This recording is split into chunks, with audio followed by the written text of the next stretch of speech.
आज परमात्मा के बच्चे जिनको दीक्षा प्राप्त हो चुकी है, उसके परिवार के अंदर एक मिनी आश्रम बन गया।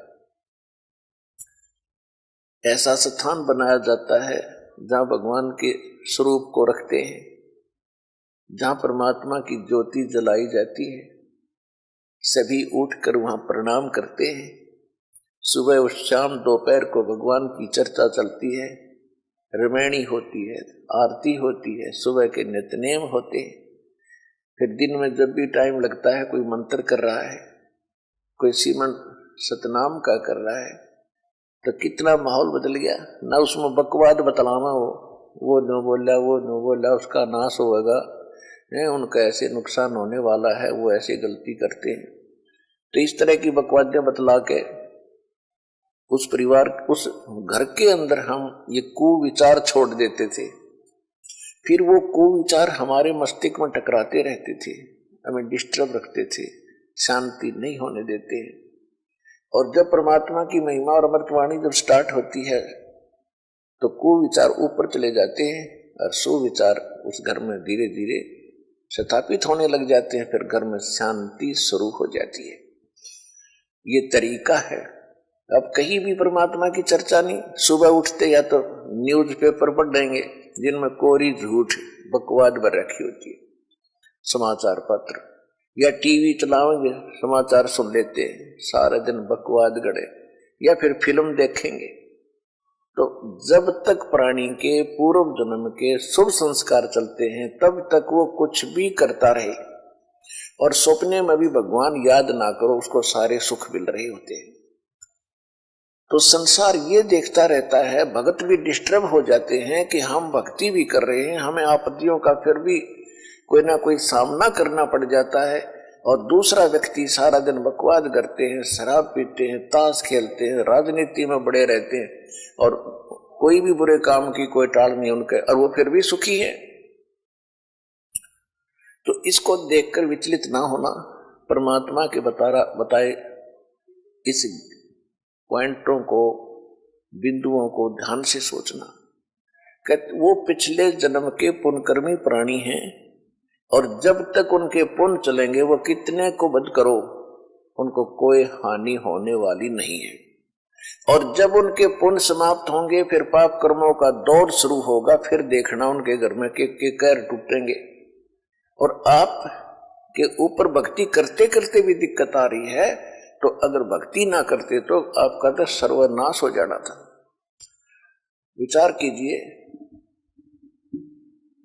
जैसे आप जी ने सर्दी के मौसम में कंबल ले रखा है या स्वेटर पहन रखी है और सर्दी फिर भी लग रही है, तो ये ना सोचना कि आप उस स्वेटर ने आपका बचाव नहीं कर रखा। अब जैसे यहाँ भक्त कई कहते हैं जी हमने पाठ भी करवा लिया, जोत भी बोल दी, चौथी हाजरी भी लग गई, अभी तक हमें कोई विशेष लाभ नहीं हो पा रहा। ये तो हो ही नहीं सकता कि जब आप इतना कर्म कर रहे हो भक्ति का तो कोई लाभ ना हो। ये तो आपकी अनजान सोच है, बालक बुद्धि है। अब जैसे सर्दी का मौसम है, किसी ने स्वेटर पहन ली और फिर भी उसको सर्दी लग रही है, तो ये ना सोचना कि स्वेटर ने अपना काम ना कर रखा। स्वेटर अपना काम कर रही है, लेकिन सर्दी अधिक है तो उसके लिए जर्सी और पहन ले ऊपर के, और उसके बाद भी सर्दी महसूस हो रही है तो कंबल ओढ़ ले।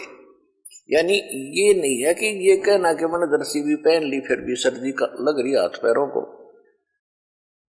तो ये तो अनजान व्यक्ति कहेगा जिसने इस प्रोसेस का पता नहीं, भगवान के मार्ग का ज्ञान नहीं। तो जो आप पुण्य कर रहे हो और विधिवत कर रहे हो, पूरी विधि यहां पर प्राप्त है। गुरु जी के बिना दान करना व्यर्थ है। आप जी को सतगुरु मिले, आप जी को विधि मिली है, आपको पूर्ण परमात्मा मिला है, पूर्ण परमात्मा का मार्ग मिला, सत भक्ति मिली है, और फिर आप साधना सही कर रहे हो, तो आप ये ना सोचना कि आपको लाभ नहीं हो रहा। आपके पाप कर्मों की सर्दी घनी है, और ये करते करते भी कहीं ना कहीं से थोड़ी बहुत ठंड महसूस हो रही है। यदि ये ना कर रहे होते तो नमूनिया होकर मर जाते, ये समझ लेना। तो इस तरह आप जी ने अपने इस भक्ति सफर को डिस्टर्ब नहीं होने देना, जो मार्ग बता दिया इस पर चलते रहना, घर पहुंच जाओगे, सारे सुख होंगे, यानी अपने सतलोक चले जाओगे और यहां भी राहत बहुत मिलेगी। तो इसी प्रकार जो ऐसा कहते हैं वो बालक है, और फिर ये सोचे कि हम भक्ति भी कर रहे हैं, दूसरा कुछ भी नहीं करता, उसके ठाठ हो रहे हैं, तो वो भी आप इस ज्ञान से सोचना कि जब बैटरी किसी ने चार्ज कर रखी इन्वर्टर की और आगे चार्जर है नहीं, उनके पास लाइट कनेक्शन नहीं है, और उनकी बैटरी फिर भी उनके पंखे चल रहे हैं, बल्ब भी जग रहे हैं, तो इससे अंडरस्टूड है, अनजान से अनजान व्यक्ति आजकल समझ सकता है कि वो बैटरी कितने दिन चलेगी, एक दिन एंड होगा और फिर अंधेरे में बैठेंगे, गर्मी में मरेंगे। इसी प्रकार जब तक पुण्य कर्मों की बैटरी चार्ज है पूर्व जन्म की, तब तक वो आपको सुखी दिखाई देते हैं, चाहे कितने खोटे खोदो, और आप अच्छे भी कर रहे हो और फिर भी महसूस करते हो कि हम दुखी, आप दुखी नहीं हो, आपके ऊपर तो ना जाने के कहर टूटना था, भगवान ने आपकी रक्षा कर रखी है। तो इस करके संसार की तरफ ना देख करके परमात्मा के इस ज्ञान को आधार बना के इस भक्ति मार्ग में चलना।